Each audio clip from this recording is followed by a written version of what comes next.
friends, how are ya? What's up? What's new? I'm a little bit sleepy, but this is totally unrelated to anything. I found this new tea from Trader Joe's. This is my first time trying it. It's so good. It's called When Life Gives You Lemons. Add mint and ginger, and it's like a green tea, and it's loose leaf, so I made it in my French press, which I don't know if you can make tea in a French press, but I did it, and it worked. To the stuff you actually care about. So, I got a lot of requests for like a general wedding Q&A, and so why not? I said, okay, cool, send me your questions. And I got a lot of questions. So my plan is to kind of just rapid fire, not elaborate on things too much, so I can answer as many questions as possible within the 10-ish minutes that I try to make my videos, because let's be honest, nobody really watches past 10 minutes anyways. It's 2019, our attention span is not that long.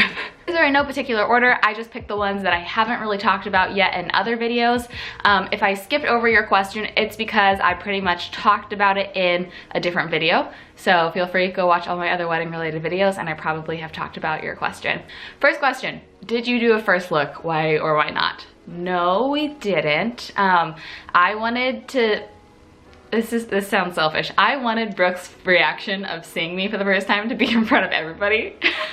Just because, how sweet is that? I wanted him to cry, and he did cry, so mission accomplished. Instead of that, we did like a blindfolded prayer before the ceremony, which was a very sweet moment. We had some great pictures of that too. That was a great moment that we actually did get to pray together before the ceremony, and it was emotional and beautiful, and there was little tears coming out. It was blindfolded. It was so sweet. Here I am elaborating too much, but no, the benefit to doing a first look is you get to get all of your portraits before the ceremony. So what we did is we started the ceremony earlier than I would have at 4:30, so that when the ceremony was over at 5, we still had an hour of sunlight from 5 to 6 to do our pictures during cocktail hour. Someone asked, what was Brooke most excited about planning? My family paid for the wedding, which was super cool of my parents. It was my parents.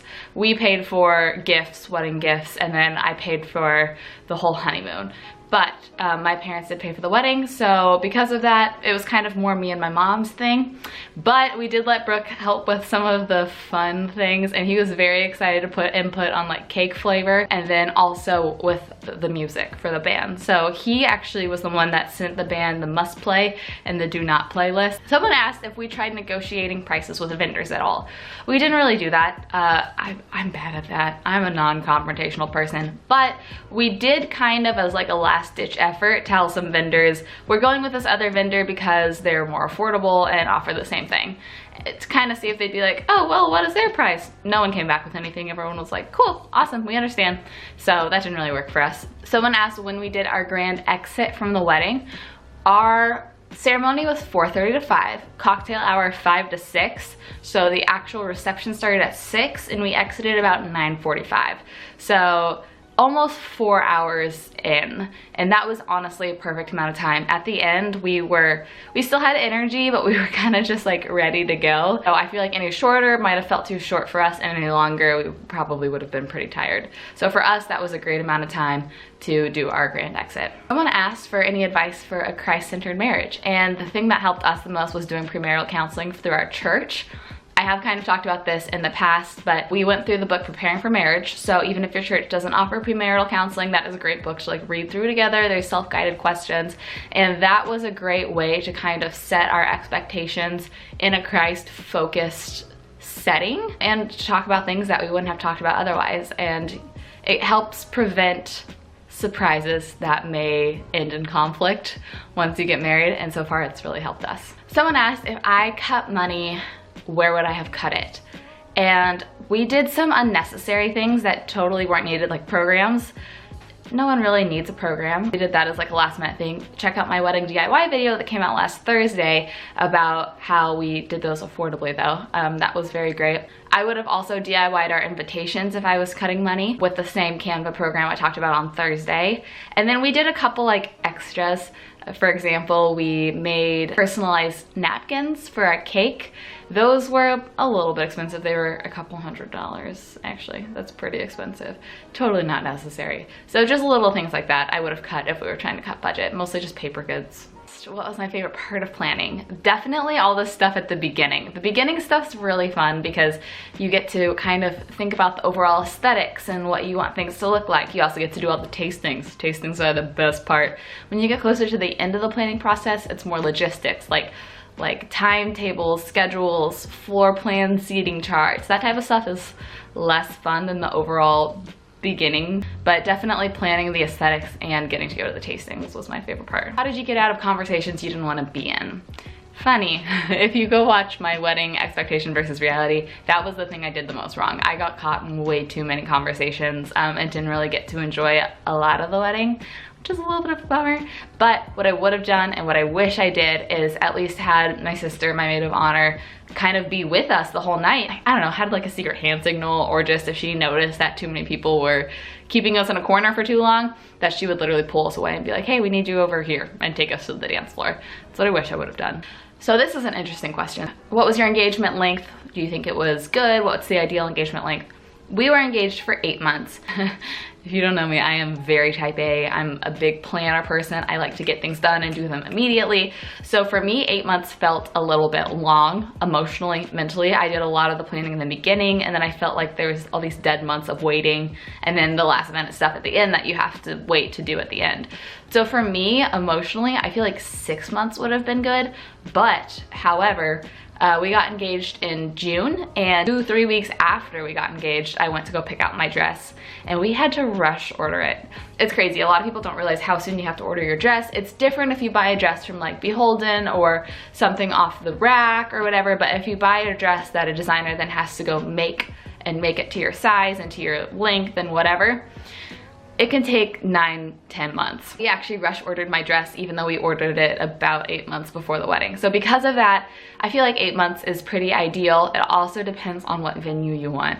If you want a venue that's super popular, likely it's not gonna be available for a year. So there's a lot of different circumstances that determine what a good engagement length is. But for me personally, emotionally, would have been about 6 months, but realistically 8 months was pretty perfect. What food did you serve? So I love the caterer we worked with. They're called Tim the Girl. They let us kind of customize the menu. I have celiac disease and I wanted to be able to safely eat at our own wedding. So everything was gluten-free without being obviously gluten-free. We had beef medallions with chimichurri sauce. We had this mushroom and white wine chicken. We had a salad of all my favorite things, which is like arugula, beets, parmesan, so good. Roasted potatoes, roasted seasonal vegetables, and then we had some appetizers during cocktail hour. Like we had a charcuterie board, we had tarts. I honestly don't remember the last thing because I wasn't even there for cocktail hour, and those were not gluten-free things since I wasn't there. And then on the food theme, someone asked if we did plated or buffet. We did buffet, and I'm actually really glad we did that. Plated dinners are awesome. They're very formal, but buffet, we got to keep the party going, which is nice. When you do a plated dinner, everyone sits down. Plated dinners are ideal if you do any sort of speech. We did not do any sort of speeches. We did all the speeches at our rehearsal dinner. So for us, a buffet was awesome because we did this announcement at the beginning of like, hey, band's here now, dance floor's open now, food will be there all night, come party, get food when you want. And it was nice because it never really felt like there was a lull. It felt like people were always eating, people were always dancing. It was kind of a fun party all around. What did you overpay for, someone asked? It would be the cake. The cake for a wedding cake, for a 4-tier wedding cake, was not terrible. Cakes are just so expensive. It was, I think, $600-ish in that ballpark. If you want to know why we overpaid for it, go to my things that went wrong at my wedding video and you'll see what happened with the cake. Where do you get started? This is kind of a big question. I could do a whole getting started video, but just briefly, the best thing to do is start with your guest list, figure out how many people you'd end up inviting, and then figure about 70% of those people will come, because once you know how many people would realistically come, that will determine what venues you can have, and then the venues will determine what vendors you can have. The venue availability will determine when you can even get married, which will determine what vendors are even available. So start with the guest list. 70% will determine the venue, and then figure out the venue, because that will set the date and the date will set the vendors. So that's the best place to start. How did you decide on bridesmaid dresses? Well, I wanted my bridesmaids to all feel happy and comfortable in their dresses, so I used Azazie, A-Z-A-Z-I-E, and I got to pick out the color and the fabric, and I just picked out a light gray because I didn't really want any colors in our wedding, and I couldn't put them in white. So, I mean, you could, it's 2019, do what you want. I just didn't want to put them in white. So I put them in a light gray, and that was the only color in our wedding. Everything else was whites and greenery. And they got to all pick the style and the price that they liked, which is awesome. Most all of the dresses are under $100. So for bridesmaid dresses, it was pretty affordable, and I think everyone was happy with it. And then this will be my last question for now. It was, did you hire a wedding planner? Kind of is my answer. We hired a day of wedding planner, which is actually someone that takes over everything 2 weeks out. That was great.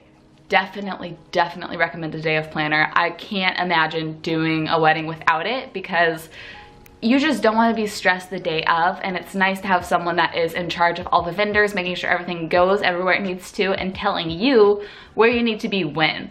So highly recommend a day of planner. Cut out other things if you have to. Get a day of planner.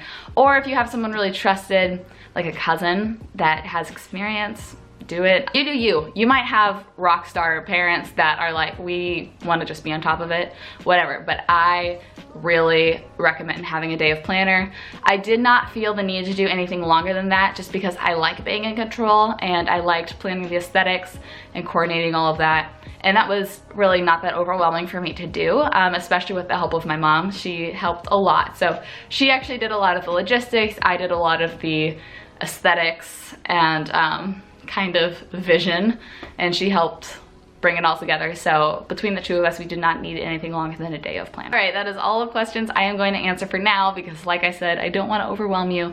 But if you want a part 2 of this series, by all means, I will do it. Or if you want a general, where do I start planning for my wedding series, I can do that too. Let me know. And if you want to see more videos, I have another video that is marriage related, not necessarily wedding related, coming out later this week. So press subscribe so you can see that when that happens. I am trying to get to 15K by my V-Day, and as of the filming of this video, I'm a little less than 3,000 away, but I'm also like 20 days away. So it's a big goal, but let's see how close we can get. I will talk to you guys next time. Bye.